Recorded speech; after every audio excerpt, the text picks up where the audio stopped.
Record on this computer. We're recording, Joan. All right. Hi, students. Hi, students. What's up, y'all? This is Mary and Joan, and we're Zooming. Joan, is this your first Zoom ever? No, it's not my first Zoom. It's my first recorded Zoom. It is. Is it your first Zoom on this computer? It is the first one on this computer. So congratulations, everyone. You are present for Joan Riebel's very first Zoom on her personal computer. We are both in our respective homes and wanted the opportunity to talk face-to-face as much as we are now able with all of you. We've shared a few times with each other how much we miss seeing your faces, and Not the same. it's absolutely not the same. All of you there. Here. No. So we are recording to give some instructions for this week's class, which is on family support and child well-being, as well as providing some of our own thoughts in terms of the class content we're offering this week, and wanted to start briefly with a few announcements. So first, you should all have been notified that you now have the option to take your classes for pass-fail. That option became open to you today, and Joan checked out the syllabus, which reflects what passing would be, which is a C- or better, which is 70 points, right, Joan? Yep, you need to get 70 points to have a satisfactory grade. Yes. So if you go through the process, which it's our understanding instructions have been provided for all of you, that is what you would need to pass this class at a C- or higher. And then additionally, for the last paper, formerly the group paper, which some of you are still doing in a group of people that you formed independently, wanted to clarify that there is not a performance measure worksheet required. So that was listed under one of the required parts of the paper. That's not an expectation. And then in the description of the paper, it refers to the program you are writing about needing to be within budget, and budget is the $1 million in the originally assigned paper, is what that budget is referring to. So originally things looked different. You were working with a group that had $1 million, pretend $1 million grant. That's not the case anymore, but still use that as a frame of reference for the program or policy that you're writing about. And that paper again should be about 5 to 8 pages in length. And any additional questions, please continue to reach out to Joan or myself. And I think that's it on syllabus logistics. Anything else, Joan, you want to say? That's it. Just to be clear, that performance measurement piece is not something that we expect Right to do. So in the description of the group paper originally, and what we accidentally sent to you, we still included that, and that's listed under expected outcomes. And again, it says complete a performance measurement worksheet for your program. Don't do that. Skip that. And Joan and I were talking about that. You could talk about outcomes. Yes. Still talk about expected outcomes, which says exactly what do you plan to accomplish and how, but you can skip the performance measurement worksheet. Joan and I were saying that when we've written about or applied for grants where we're discussing outcomes, we typically outsource and have somebody else do our performance measure worksheet anyways. So other people are better at doing that stuff than social workers are. So recognizing your limitations. is a good strength. Yes. So really quickly, I'm going to share the screen with all of you to show what assignments are, well, not assignments, class content for this week are. I haven't shared that yet publicly, but here's the info. So you'll see soon up on the Canvas site will be Class 11, Family Support and Child Wellbeing. There are two. Date on that, Mary. What'd you say, Joan? Instead of class 11, Uh-huh. put the date. All right. I will April- put the April. April 8th. So instead of class 11, I will put April 8th. I'll change class 10 to reflect that as well. And included for class content this week is two pretty brief articles, both from the New York Times. The impact on college is a little bit longer, and they are uploaded, so no need to sign in to the New York Times online account, or you don't need an account. And then we also have 4 videos totaling 35 minutes. So there are 3 short video clips and 1 longer one. The 2 shortest is the 2020 census and why does childcare cost so much. I was talking with Joan about the 2020 census, which is being recorded now, and I had no idea when I received it in the mail what a big deal it is in terms of policy making. It's huge and informative. And this video does a little clip outlining exactly what makes those reporting statistics that important. And then childcare, we've talked a lot in class about the Democratic push this legislative session to financially support childcare more, given that COVID-19 took place. The once available surplus is likely all going towards that disaster. But this clip does a really nice job of breaking down the costs of childcare, why it costs so much, and then as we should be thinking about in this class is the implications for policy. Community of Hope is about a 9-minute video, and it's about a community program in San Francisco that serves families and kids in a variety of different ways. It's a really effective program. What we hope to convey by showing you this movie short clip is talking about different ways families can be served, which our reading alludes to as well. And then the last one is a TED Talk. It's just under 18 minutes. Joan and I agreed that the person delivering the TED Talk doesn't she's not super captivating or engaging, but she's well spoken and has a lot of important things to say as it relates to her recommendation that there be a unified policy / governance in terms of how the nation approaches early childhood education and how critical that is. And by having all these siloed approaches, we're really doing our communities a disadvantage.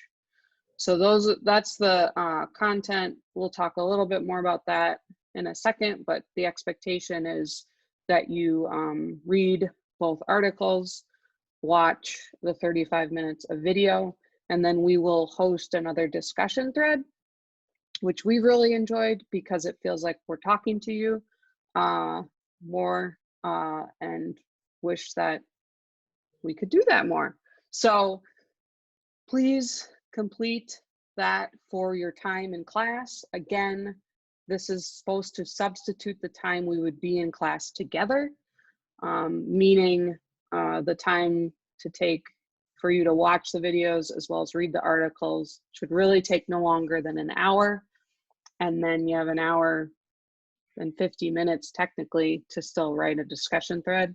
So it really shouldn't take you even the full time Well, one of the things that I think is great about the discussion thread, Mary, is that Mhm, uh, students can put in their initial thoughts about what they've seen or read, mhm.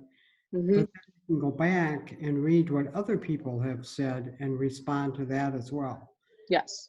So some of the students are going in 4 or 5 times uh, to respond and read what other people are writing. So that You hour, overachievers, you. that hour and 50 minutes Yes, good point. can be spent reading other people's responses and thinking about reflecting on what they have to say and whether or not you agree with it. Well said. Well said. So now we're just gonna move into a few minutes of reflection on our end. My dog is running into the room. Vincent, come here. Come say hi to the class. Come here. Who say hi? Oh, he just went for a walk with my wife. This is Vincent. Hi, baby. He says hello. He thinks quarantine's the greatest thing that's ever happened to him. And so we're just gonna wrap up with some individual thoughts we have in Joan. Joan is like a walking statue of well, you're not a statue. You are. She's easily the wisest human being I've ever interacted with, and so I asked her to just share a few thoughts, or we asked each other, and she's gonna get us started with a really awesome quote she found, and then spit your Right. Joan wisdom.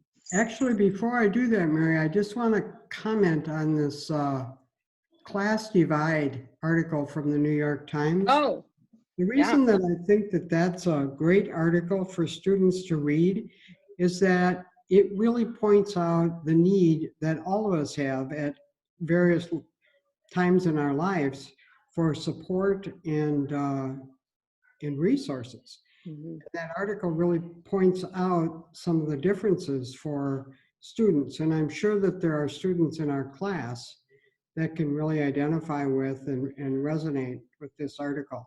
And so it's And which one are you? The New impact on York college? College. Okay, that first one. Yep. Um, it'll help those of us that are more privileged to have some understanding and empathy for some of the others too, which leads into the The other second one. that I Yeah. read. And I will read that now. As we stay at home in the midst of a worldwide epidemic, we are being inundated not only with a storm of anxiety-inducing news, but with an onslaught of suggestions for making the most of our alleged extra time.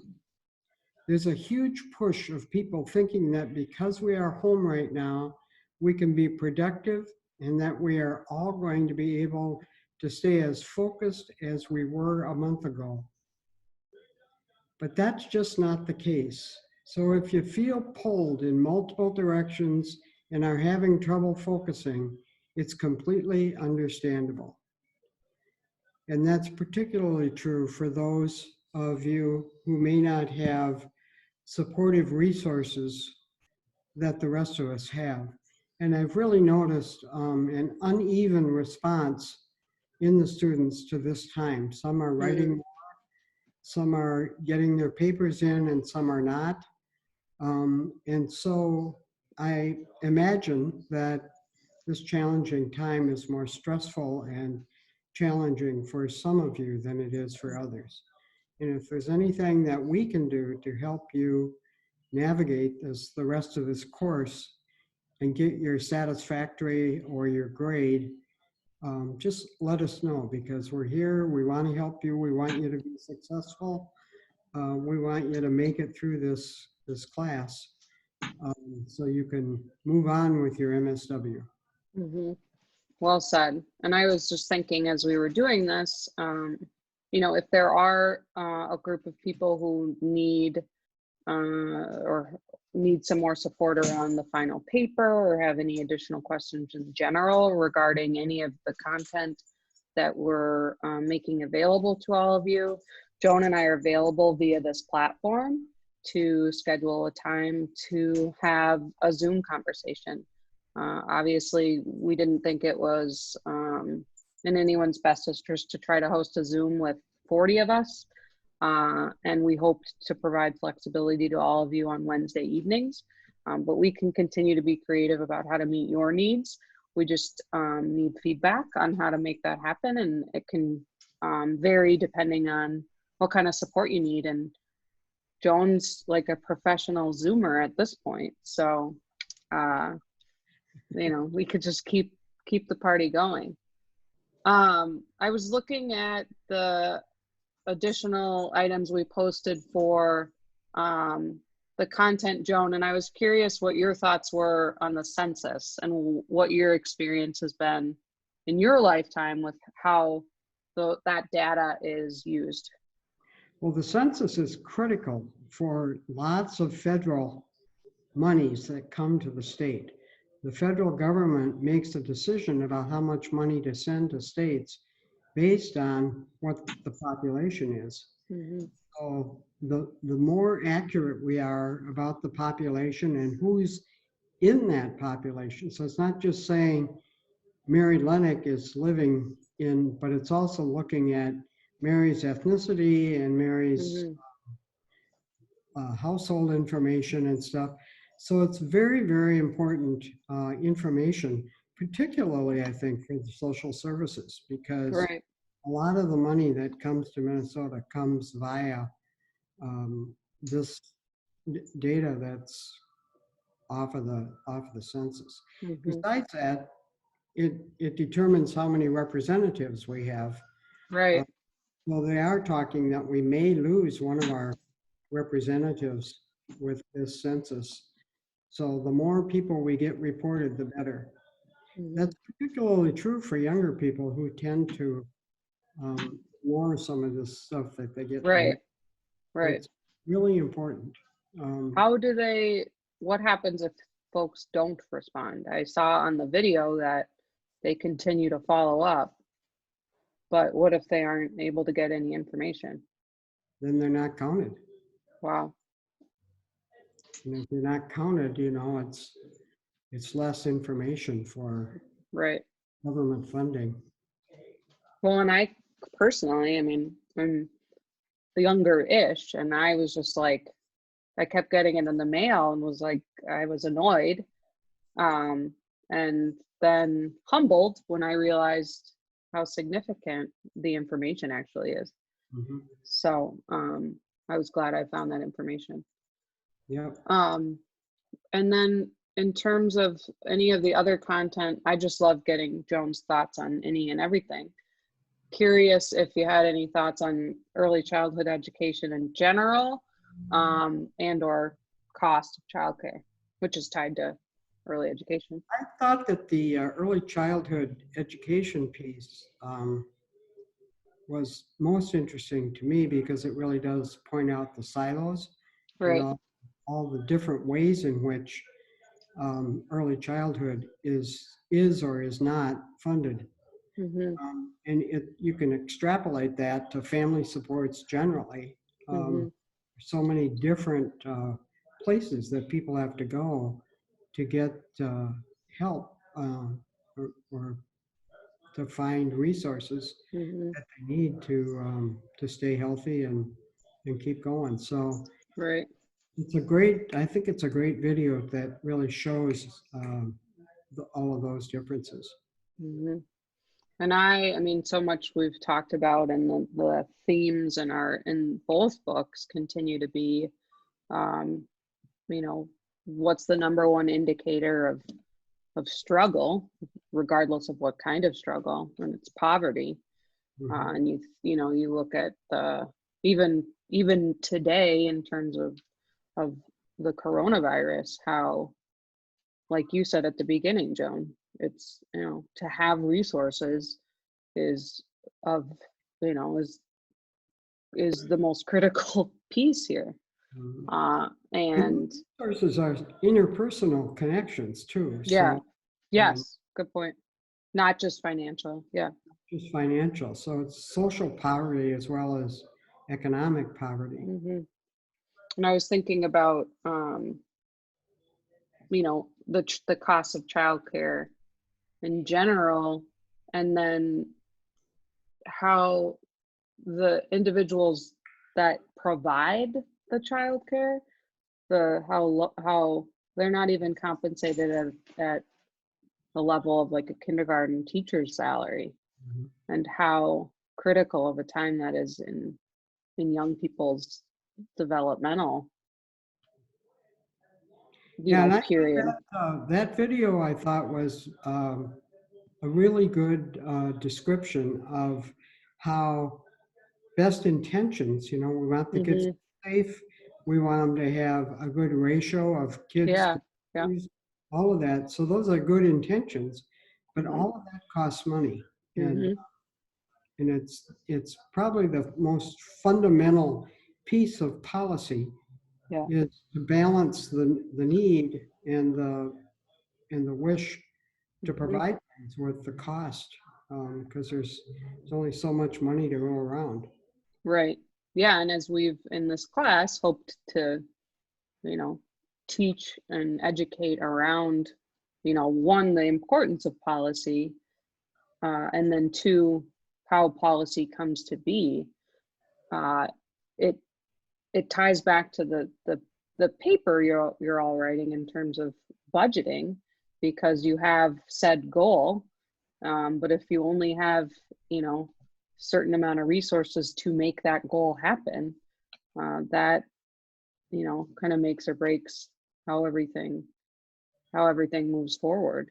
And with childcare, I mean, everybody, I mean, and I know from the families that I work with, and many of you also in the child welfare field, I mean, we have birth family. When kids reunify and go back home, the birth parents can't keep up with the cost of childcare because it's cost more than they're making. And so I worry about, the impact that the COVID-19 outbreak will have on that, especially given that the surplus really was being given strong consideration to some changes for childcare and early childhood development.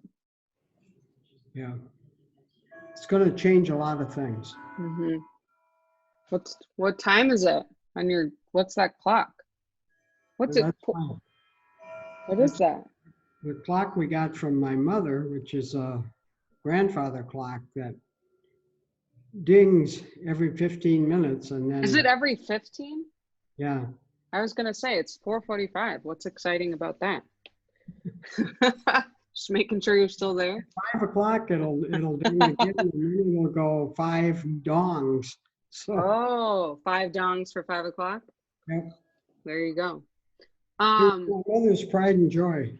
So we have to keep it up, and that's the one you've had some work on over the years, right? Yeah. right.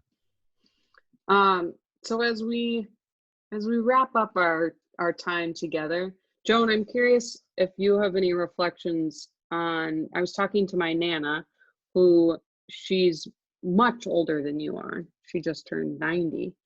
And she was talking. I asked her, how have you ever seen anything like this? I mean, nothing, it's uncomparable to most things people have encountered in their life. But I said, have you ever felt this way, the same way you feel now? And she said, the only time I ever remember feeling this way was after World War II, and how, as a country, we worked to build ourselves back up after that. And she said, but sort of the despair I feel now is the same that I felt when we were in World War II. And I was curious um, what your thoughts were on that. Well, I was born at the end of World War II, so I don't have any memory of that. But I do have memory of the 60s, pretty clear memory of the 60s, and the tragedies with both Kennedy brothers being shot, Martin Luther King being shot, and that felt really scary. Mm-hmm. We were just so afraid of what this all meant, um, for all of us. Plus, the Vietnam War was going on. Right. But I don't think I've ever experienced anything quite as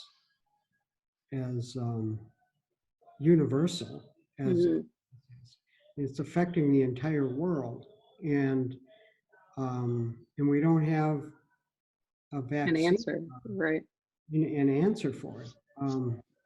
So it feels really scary in terms of how long will it last? What's the outcome going to be? That feels more ominous to me than anything that I've ever experienced before. Mm. There not being like a clear, like with a war eventually ends, right? And this feels, yeah, the ominous is a good word.